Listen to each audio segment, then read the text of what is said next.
Hello, welcome back to the James Rambling Reviews. We're going to do another review. We're going to talk about, like I said, we're going to talk about The Shining. But just going to say that this is coming out a bit later. Sort of the same thing happened where I just think, I just was recording it and then I kind of, lost steam, or the recording was kind of wasn't alright, wasn't great.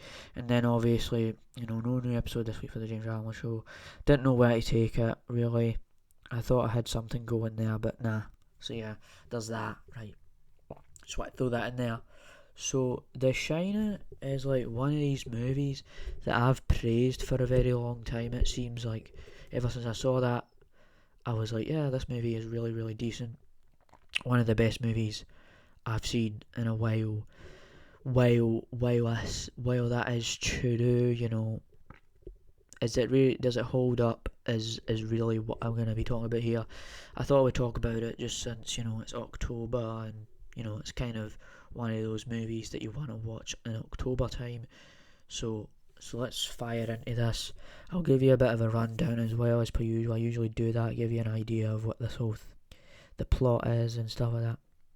So the plot of this movie is that you have a family that are together in their house and all that stuff, and it's the Torrance, they're called the Torrance family, right?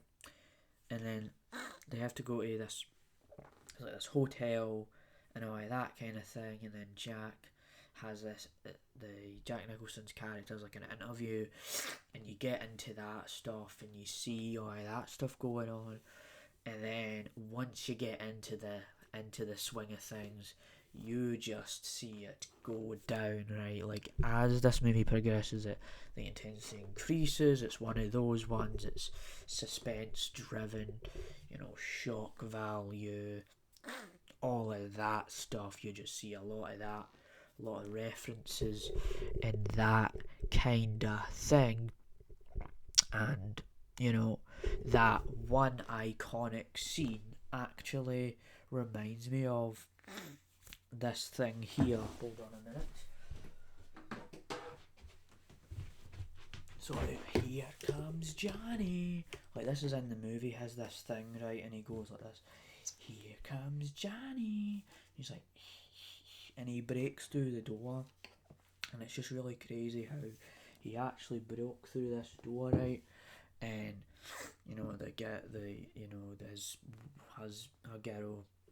his girlfriend, his wife, whatever's like, and that's one of the most iconic scenes out of this movie. Like, you've seen Here is Johnny, like, all over the place. And this movie is kind of like, it's based off the Stephen King novel, and there was stuff around that where Stephen King didn't really like it. You get all of that stuff in there. So, aside from the central plot and just breaking down the fact that this movie kind of just, it's a suspense-driven movie that aims to intensify the craziness and the shock value and that kind of thing. The Shining, like, I thought this movie was really, really decent, but upon a rewatch tonight, yesterday or whatever, the movie isn't actually as good as I remember. Like, yeah, it still has that iconic feel to it, that 80s, because it's an 80s film, it's like, got that iconic feel to it, all of that stuff. You have that classical horror-esque style with the way it's set up and all of that. But really, the biggest thing about this is, like, it is actually quite predictable, which I can't believe I'm actually saying that. But it's probably one of the most predictable movies I've ever seen, kind of thing, because you're like, okay, the more this goes on, I just know that the craziness and everything like that is just gonna go even crazier, and you just see it happening. I'm not saying it's bad, but there is like, it just feels a bit generic. And I mean, back in those days, you never had complex, you know, just to give us an example, right? Nowadays, you kind of have these giant movies that try to tackle all of these giant, big, philosophical ideas. But this movie, The Shining, just goes for the most simple thing ever, and I don't mind that because I know I have actually watched movies that tackle simple ideas, but here it just feels fairly obvious what happens next, and that's kind of why I don't like this. It's not a bad movie, but to say that it's like an iconic phenomenon, it's a zeitgeist of its time, I mean, it might have influenced a generation of suspense films and all of that stuff, but it just isn't like the best movie I've ever seen, if that makes any sense. So that's my thoughts on The Shining.